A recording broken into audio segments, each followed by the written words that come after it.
နော်ထာမင်းကြီးကတိုင်းပြည်အတွင်းမှာသာသနာတော်ကိုထွန်းလင်းစေပြီးတော့နေဆက်တစ်လျှောက်မှာကင်းမြို့43မြို့ကိုစီရေးအရအခိုင်အမာကာကွယ်ပြီးနောက်မှာတော့အနီးနားကနိုင်ငံတွေနဲ့ချစ်ကြည်ရေးခိုင်မာလာစေရန်တွေးတောခဲ့ပါတယ်ဒီချိန်မှာဟန်တာရီပဲခူးကိုဂျွန်းစစ်တီတွေကလာရောက်တိုက်ခိုက်တာကြောင့်ပကံပြည်ကကူညီပြီးတော့ပြန်လည်တိုက်ခိုက်ပေးခဲ့ပါတယ်ဒါကြောင့်ပဲပဲခူးဘုရင်ကကျေးဇူးတုံ့ပြန်သောအပြင်သူ့ရဲ့ချုံမောလာပါလာတဲ့သမီးတော်မနိဆန္ဒမင်းသမီးဟာနော်ထာမင်းမြတ်ထံသို့ဆက်တာပြီးမဟာမိတ်ပြုလုပ်ဖို့ကမ်းလှမ်းခဲ့ပါတယ်နော်ထာမင်းကြီးကဒီမဟာမိတ်ခီးစဉ်အတွက်တိုင်းပြည်ရဲ့အားကိုးရဆုံးအစွမ်းထက်ဆုံးသူရဲကောင်းလေးဦးဖြစ်တဲ့ကျန်စစ်သားညောင်ဦးပြီးမထွေယူနဲ့ငလုံးလက်ပဲတို့ကိုဟန်တာရီကိုတန်တမန်အဖွဲ့အဖြစ်ဆေးလွတ်ခါမနိဆန္ဒမင်းသမီးဟာအခမ်းအနားဖြင့်လုံခြုံသောစောင့်ရှောက်ပြဆောင်လာရန်တာဝန်ပေးရလိုက်ပါတော့တယ်ဒါကြောင့်သူရဲကောင်းလေးဦးဆောင်တဲ့တော်ဝင်တန်တမန်အဖွဲ့ကဟန်တာရီကိုရောက်ရှိလာခဲ့ပြီးတော့မင်းသမီးကိုကောင်းစွာတွေ့ဆုံနှုတ်ဆက်ခဲ့ပါတယ်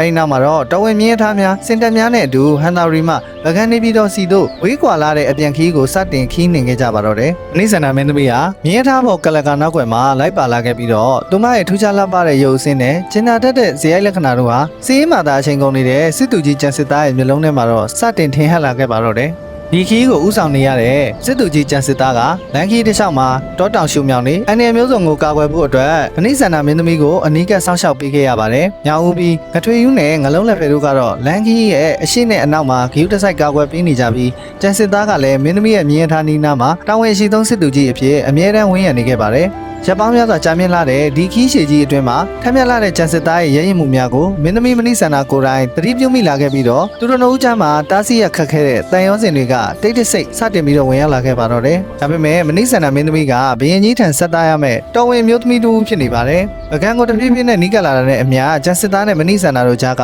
တားဆီးမရတဲ့ခံစားချက်တွေကြောင့်ဘလို့ကြေကွဲစရာအချစ်ဇလန်တစ်ခုဖြစ်လာခဲ့ရလဲဆိုတာကိုတော့နောက်တစ်ပိုင်းမှာစောင့်မျှော်ကြည့်ရှုပေးကြပါအောင်ခင်ဗျာ။